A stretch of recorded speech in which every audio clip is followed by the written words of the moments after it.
At 4 in the morning on May 1, 2000, a technician at Schriever Air Force Base in Colorado Springs made a small adjustment to a computer console. No fanfare. No press corps. Just a keystroke. And somewhere overhead, 24 satellites quietly stopped lying. For a decade, the Pentagon had been running what they called selective availability, deliberately scrambling the civilian GPS signal with random errors. Your handheld unit might place you on the correct street. Or it might place you in someone's backyard, 100 yards away. The military could pinpoint a tank to within 3 meters. Civilians got whatever the Air Force decided to give them that particular hour. The whole arrangement traced back to a grim September night in 1983. Korean Airlines Flight 007 had drifted off course over Soviet airspace, a navigation error, nothing more, and Soviet fighters shot it down, killing all 269 people aboard. Ronald Reagan, appalled, announced that the military's GPS constellation would be open to civilian aircraft, so no plane would ever wander blind again. The Pentagon agreed. They just kept the precise signal for themselves. Surveyors called it the wobble. Harbor pilots timed their approaches around it. Wilderness search and rescue teams lugged differential GPS receivers that cost as much as a used car, just to get the accuracy the military took for granted. The whole system was a public utility held behind a classified dial that the Department of Defense could tighten or loosen at will.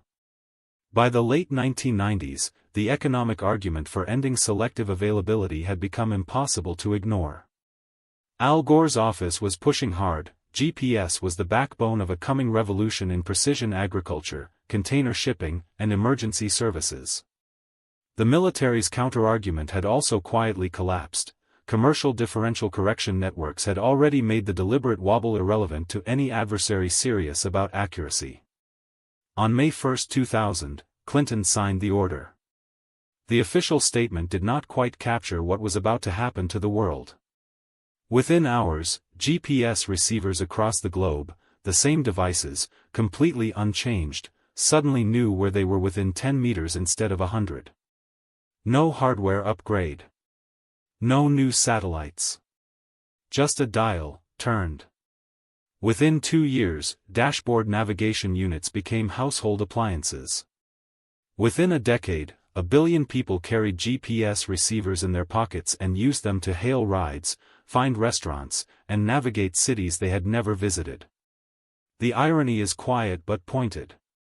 The United States military had spent years perfecting a technology that would change civilian life more profoundly than almost anything else in the 20th century, and then spent a decade keeping their thumb on the scale. The most consequential single act in that technology's history was not the launch of a satellite, or the signing of a treaty. It was the decision to stop withholding. The switch they flipped at Schriever that morning was not turning something on. It was just getting out of the way. Strip away the history and the policy memos and one thing sits at the center: precision was never the problem.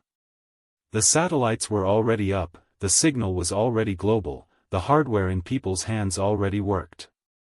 The gap between a 100-meter error and a 10-meter one was not an engineering gap, it was a decision held in place by institutional inertia and slowly eroding strategic logic. The wobble existed because the Pentagon could make it exist. It ended because the economic case to keep it finally outran the political will to defend it. The most consequential upgrade in the history of consumer technology required no new technology at all. It required a department to stop doing something it had been quietly doing for years. What strikes us isn't the scale of what unlocked that morning, it's how routine the obstruction had been. No emergency, no oversight hearing, just a dial, set by people who decided the full capability wasn't for you. We're not interested in assigning blame for that. We're interested in what it means that it took 17 years, a vice president's office, and the collapse of the strategic argument before anyone turned it the other way. Because GPS was not the last system built at full resolution and delivered at half. Which makes us want to ask you directly, when you're told something is a technical limitation, how often do you actually check whether it's that, or whether it's just a dial?